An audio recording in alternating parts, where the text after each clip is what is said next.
Après, c'est impressionnant de regarder derrière et t'as le truc qui est en virage de ouf. Bonjour à tous, aujourd'hui une vidéo un peu plus électronique que d'habitude sur une nacelle. Déjà d'une, elle est optimisée pour les caméras DJI Hero 3. Elle est aussi disponible, je crois, pour les Vox Nail à vérifier. Et deuxième chose intéressante, elle a un mode dans lequel on peut la verrouiller pour piloter en FPV en lacet, roll et inclinaison pour pouvoir piloter un FPV, parce que sinon c'est impossible de piloter FPV avec un truc qui bouge en permanence. C'est faisable sur un multirotor truc stationnaire qui se déplace lentement, quelque chose de très assisté, mais sur un avion qu'on pilote en FPV, si la nacelle elle bouge, c'est impossible. Donc il faut ce mode là qui la bloque. J'ai oublié de la nommer, le constructeur c'est HEQ, elle s'appelle la J-Port, elle arrive dans une petite boîte bien conçue, il y a tout un tas de fils, ils sont déjà dans l'avion. Donc elle est livrée avec une base, avec des petits chain blocs là pour filtrer les vibrations. Sur un avion, je pense que ce sera pas utile, moi je vais faire 100. Parce que j'ai un peu peur avec les contraintes, le vent, les choses comme ça, un avion vole beaucoup plus vite. Que ça se, je voudrais pas que ça se détache et que et perdre ma caméra dans la bataille. En plus sur les avions on n'a pas les mêmes soucis de vibration qu'on a sur les drones. Elle est donnée 67 grammes mais avec sa petite platine elle fait même plutôt dans les 74. C'est pas très léger mais ça reste quand même une petite nacelle, hein. Ça fait 46 mm de côté, elle fait à peu près elle doit faire dans les 70 de haut, donc ça reste relativement compact. On peut la monter en version moteur en haut ou en bas. Alors, elle est très qualitative, hein. Il y a des belles pièces en aluminium, connectique assez complète. On a les entrées S-Bus, PWM, on a une prise USB-C. Je vais la monter sur mon Swordfish qui pour l'instant a cette nacelle provenance Atomer C sur laquelle j'ai mis un seul cerveau. Je vais remplacer le nez, un nez que j'ai conçu ce matin. Il est un peu bizarre, ça fait une petite allure porte-avions. Après, vous savez, moi je suis un fan de l'aérodynamisme, avec une nacelle comme ça sur le nez, on va devoir faire des concessions un peu, mais bon. Ça se glisse, je vais le glisser à l'intérieur comme ça. J'aurai toujours accès aux prises normalement. On pourrait aussi la mettre à l'envers, mais alors là au niveau de la survie, premier atterrissage, elle serait foutue. Je pense que comme ça, là, ça peut être pas mal, parce qu'à moins, évidemment, avec une nacelle comme ça, il va pas falloir planter le nez en premier. On pourrait aussi la mettre au milieu comme ça. Mais moi je veux toujours pouvoir filmer sans voir l'avion, donc pas le choix. Faut le mettre sur l'avant. Au niveau du poids, c'est quand même assez conséquent. Après ça, l'ensemble fait sûrement dans les 40 grammes. Là, ça va faire plutôt 70. Sur un avion comme le Swordfish, ce sera pas un problème de lui agrandir le nez un petit peu plus. On poussera un peu plus la batterie en arrière. J'ai déjà préparé tous les fils. Ils sont à l'intérieur de l'avion. Ils étaient tous un peu trop courts. Je n'arrivais pas à aller de ici jusqu'au contrôleur de vol qui est quand même pas mal en arrière sur cet avion. Après, on doit démonter la lentille pour la monter sur la nacelle. Et ça tient par deux petites vis. On enlève la prise, on faisait attention parce que c'est vraiment des tout petits contacts. Le fil qui va à la nuit est relativement long, c'est bien. Il est bien 20 mm plus long que le fil d'origine. Sur le site du constructeur, c'est bien détaillé. Là, je peux pas vous le filmer, c'est vraiment tout petit. Les vis, elles sont microscopiques. Alors, on obtient assez rapidement notre lentille qui est intégrée. Ça laisse pas mal d'options de montage. Alors moi, l'air unique est juste derrière, mais j'ai une certaine quantité de mou. Alors c'est pas hyper aérodynamique, mais c'est moins pire que ce que je craignais. Dans les branchements, donc j'ai mis l'alimentation en 12 et 24 volts. Et puis j'ai la prise qui est cachée, qui est là, ici sur l'arrière. Moi je l'ai branché en PWM, donc j'ai 3 fils de commande.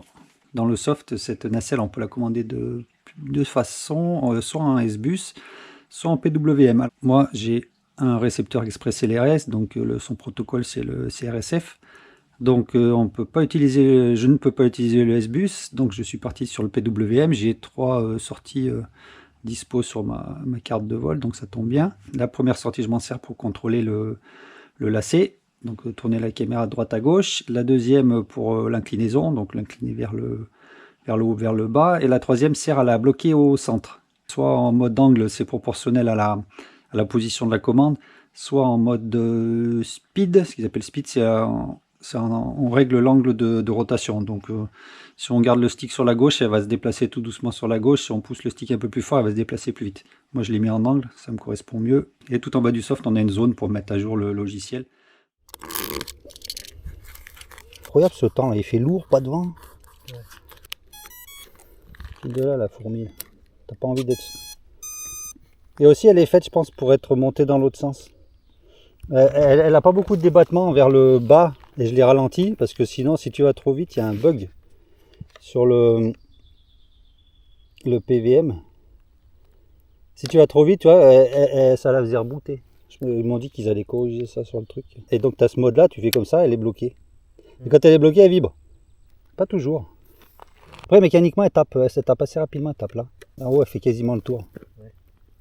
Donc, on voit qu'elle est faite pour être dans l'autre sens. Mais bon, déjà, c'est déjà chaud de l'adapter sur le nez comme ça, alors en plus...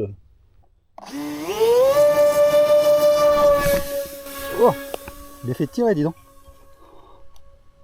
Mince, maintenant, là, il y a l'outro qui chauffe. Faut que j'arrive vite. Attends. Oh, les vibrations elles sont mortelles. Attends, là, je vais basculer la nacelle.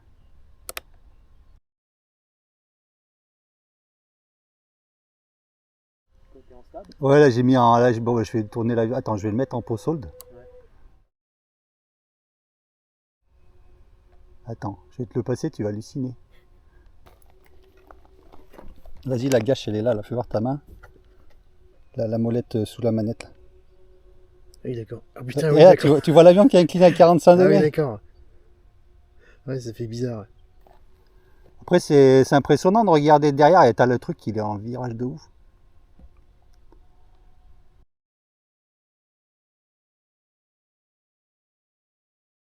J'étais à plat. Piloter à plat, attends, je vais essayer. Hein. Je vais enlever le pot solde. Attends, il faut concentrer sur ce qu'on fait. Il faut vraiment piloter en angle. Hein. Là, c'est bon, je suis en angle. Et reste droite en haut aussi. Ah oui, donc tu sais même pas où tu vas. Comme un Mavic stabilisé. Comme un Mavic. Ouais. Ouais, il faut avoir vraiment un avion gentillet. Hein. Ah, par contre, c'est dommage que la nacelle elle vibre. Ouais, déjà, je pense qu'il faudrait la mettre dans l'autre sens.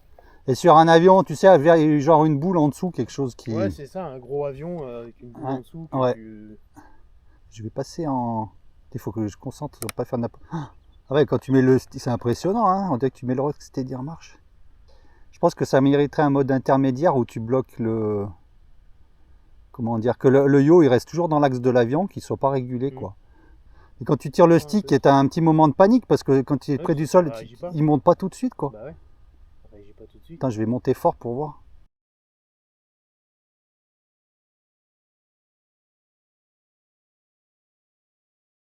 Faire attention parce qu'on peut prendre vachement d'angle et la caméra elle bronche pas par contre. Ouais. Alors attends, je vais ouais, en plus il décroche hein, en angle. Ouais, ouais. Tu mets beaucoup d'angle. Oui, en plus celui-là il aime pas trop celui-là. Bah oui. Ah mais impressionnant hein, quand tu fais les virages. Elle est vraiment faite pour aller dans l'autre sens. Là, il y a la butée mécanique. Avec l'horizon, attends, regarde, je vais essayer de m'approcher. De toute façon, avec un mètre d'herbe, je veux dire, je ne crains pas grand-chose. Hein, là.